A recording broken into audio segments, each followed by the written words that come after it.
Salut les Beauty Books, c'est Marie et bienvenue sur ma chaîne.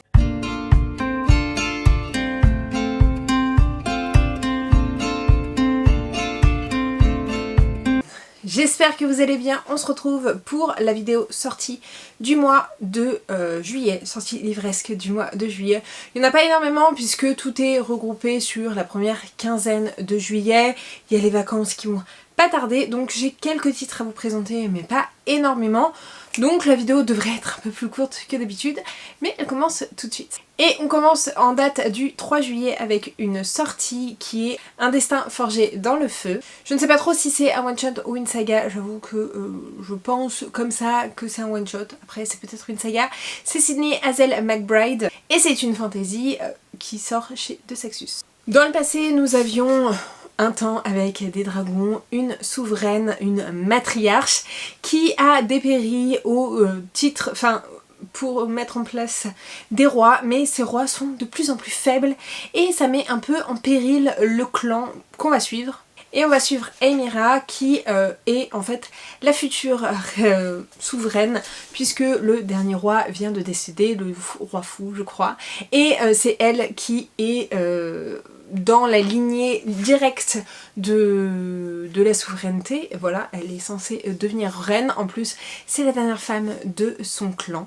Mais forcément les hommes sont au pouvoir depuis un moment et le prince ne va pas se laisser faire et donc la prise de pouvoir de Aemira va être contrecarrée par le prince. Elle va se retrouver dans un enjeu politique et va devoir se marier avec le dit prince. Sauf que le dit prince n'est pas des plus sympathiques. Il est très froid, très arrogant. On est dans un univers où il y a des dragons. Alors j'ai du mal à comprendre dans le résumé si les dragons sont une bonne chose ou une mauvaise chose dans cet univers. Mais bon voilà, on est sur une troupe de mariage forcé, de pouvoir et de politique et de rivalité entre un homme et une femme pour le patriarcat ou le matriarcat. Et voilà, cette bataille peut être plutôt sympathique, j'ai hâte de voir puisque c'est un roman dont on entend quand même pas mal parler. J'ai hâte d'avoir les premiers retours pour me faire mon idée et savoir si je vais le lire. J'ai un peu peur qu'il soit un peu young adulte, mais on verra bien avec les premiers retours. En date du 9 juillet va sortir le nouveau Christina Lauren, à savoir The Paradise Problem. Ça sort chez Hugo et comme d'habitude du coup c'est de la romance. Moi j'avais beaucoup aimé un roman de ce duo d'autrices puisque c'était plein d'humour, hyper rafraîchissant, Là ça fait très très estival. J'ai très envie de lire un autre roman de ce duo justement pour justement ce côté humour parce que j'ai l'impression qu'on va quand même l'avoir puisqu'on est plus dans une ticlite. J'ai pas trop envie de savoir de quoi ça parle mais voilà, je sais que c'est le genre de lecture pas trop prise de tête, je pense pas qu'il y ait de gros sujets hyper forts, hyper sensibles, hyper durs qui va complètement nous retourner. Je pense que c'est une parfaite lecture pour aller en bord de piscine ou bord de plage et ouais il me tarde, en plus je crois que je l'ai mis dans mon Goodreads Choice Award. Donc pourquoi pas le lire. Et comme je vous l'ai dit, j'avais déjà lu un livre d'elle et j'avais beaucoup aimé le ton, l'humour, l'histoire en elle-même et pourquoi pas tenter avec cette nouvelle sortie. On reste dans cette même date mais cette fois-ci on part sur de la romantaisie avec un premier tome d'une nouvelle saga. La saga c'est Les secrets de la neige et du givre. Non c'est l'inverse, Les secrets du givre et de la neige. Et le tome 1 c'est La cour de l'hiver. C'est signé Krista Street et ça sort chez Lost Kingdom. Vous savez que toutes les sorties Lost Kingdom me font de l'envie, me font de l'œil, je les repère assez facilement et assez rapidement. La première phrase est assez accrocheuse puisqu'elle dit « Être défectueuse fait de moi une cible, je n'ai pas d'aile, pas de magie, je suis faible ». Et donc on est sur une histoire où une jeune femme va être tranquillou pépère dans son village, elle n'a rien demandé à personne, elle vit avec sa sœur et il y a le terrible prince de la cour de l'hiver qui va venir et qui va l'emmener, qui va l'enfermer dans son château et elle va se rendre compte qu'elle a deux choix possibles. Soit elle va l'aider pour joindre ses forces pour une quête bien spécifique ou alors une grosse guerre va se déclarer et donc le choix est un peu compliqué mais le prince n'est pas super sympa non plus. Donc voilà, on est un petit peu sur le même thème que précédemment, mais cette fois-ci c'est une fantaisie nordique, enfin polaire en tout cas. Donc pour ceux qui n'aiment pas avoir trop chaud l'été, là vous êtes avec de la neige, du givre. Moi je pense que j'attendrai quand même, je suis quand même une lectrice de saison. Donc je pense que je patienterai pour être au bon moment, mais j'avoue que pour se rafraîchir un petit peu, c'est plutôt sympa. Nous avons ensuite une suite de sagas dont j'ai lu le premier tome. Le premier tome est juste ici. La saga se nomme La guerre des ombres et ici on est avec la complainte du roi poète, le tome 2. C'est signé Isabelle Lozac ou Isabelle Lesplume en fonction de comment vous connaissez le nom de l'autrice et ça sort chez Lost Kingdom.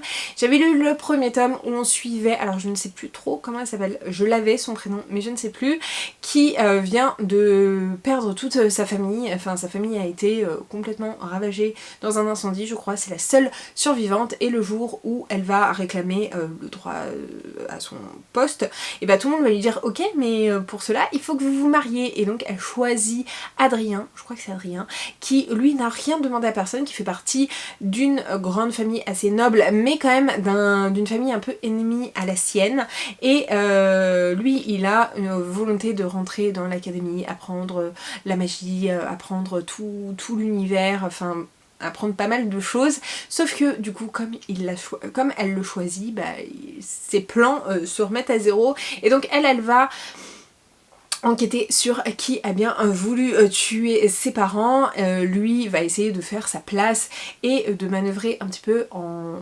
pour sa famille aussi. Ils se détestent royalement parce que vraiment les familles se détestaient, ils se demandent un petit peu ce qui s'est passé quand même, pourquoi, du comment, de ceci, de cela, mais voilà, ils sont pas très amis, donc un peu enemies to lovers. Et il y a normalement la magie est toute mise à travers, enfin au-delà d'un certain mur, d'une certaine limite, et là on sent que la magie est en train un peu de passer cette barrière là, donc il y a toute une quête de ce côté là, donc j'ai trop hâte d'avoir la suite. J'avais lu le tome 1 que j'ai plutôt bien aimé, je l'avais écouté en audio et l'audio était passé très bien.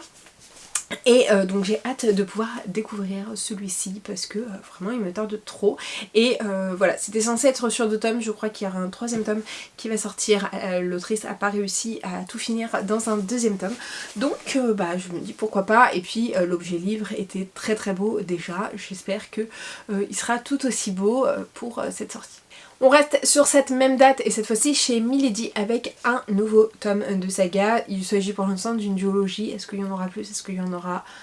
Il n'y en aura pas moins, mais est-ce qu'il y en aura plus ou est-ce que ce sera... bon, ça s'arrêtera à 2.